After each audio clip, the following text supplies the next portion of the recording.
బండి సాయి భగీరథ్ ప్రస్తుతము రెండు తెలుగు రాష్ట్రాల్లో ఈ పేరు ఫేమస్. ఎందుకంటే మనవాడు చేసిన ఘనకార్యం అట్లాంటిది.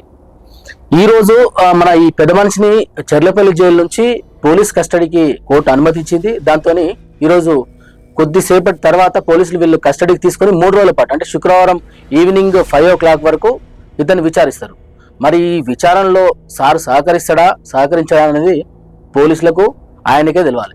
ఇందులో ప్రధాన కారణం ఏంటంటే వాళ్ళ నాన్న ఆయన నన్ను డిస్టర్బ్ చేస్తున్నారు, నా పరువును తీస్తున్నారు మొత్తం మీడియా సోదరులు అని చెప్పేసి పరువు నష్టం దావా కూడా వేసిండు. ఈ పరువు నష్టం దావాలు నా పేరు వాడద్దు అనేది కూడా వాడాడు. మరి ఆయన పేరు వాడకపోతే ఎవరి పేరు వాడతారు? పోలీస్ రికార్డులో కూడా ఖచ్చితంగా సన్ ఆఫ్ అని రాయాల్సిందే కదా. సన్ ఆఫ్ రాయకుండా నువ్వు ఎవరి పేరు రాయమంటావు? XX అని రాయమంటావా, లేదా ఇంకేం పేరు రాయమంటావు?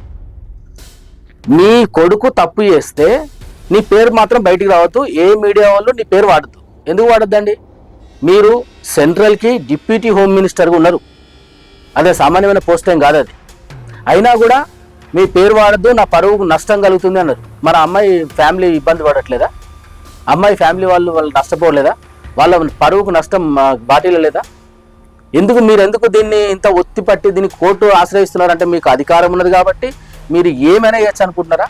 ఇప్పుడు పొరపాటున మీ పేరు చెప్తే మళ్ళీ కేసులు వేస్తారేమో, లేదంటే ఈ కేసులకు సంబంధించి ఇట్లనే కంటిన్యూ చేస్తారేమో. నాకు కూడా మళ్ళీ ఇంకొకరు తయారయ్యారు, దీనికి మళ్ళీ మా పరువుకు నష్టం కలుగుతుంది, మా పరువు భంగం కలుగుతుందని డిఫమేషన్ కేసులు వేస్తారేమో. డిఫమేషన్ కేసులకో లేకపోతే ఇంకో దానికో ఏ మీడియా సోదరుడు భయపడడు, ఏ మీడియా వాళ్ళు భయపడాల్సిన పని లేదు.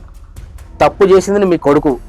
తప్పును ఒప్పుకొని దాన్ని పద్ధతిగా మీరు రాజీకి వచ్చి లేదంటే దానికి పద్ధతిగా మీరు మీ కొడుకును సరెండర్ చేస్తుంటే మీకు గౌరవం దక్కేదేమో.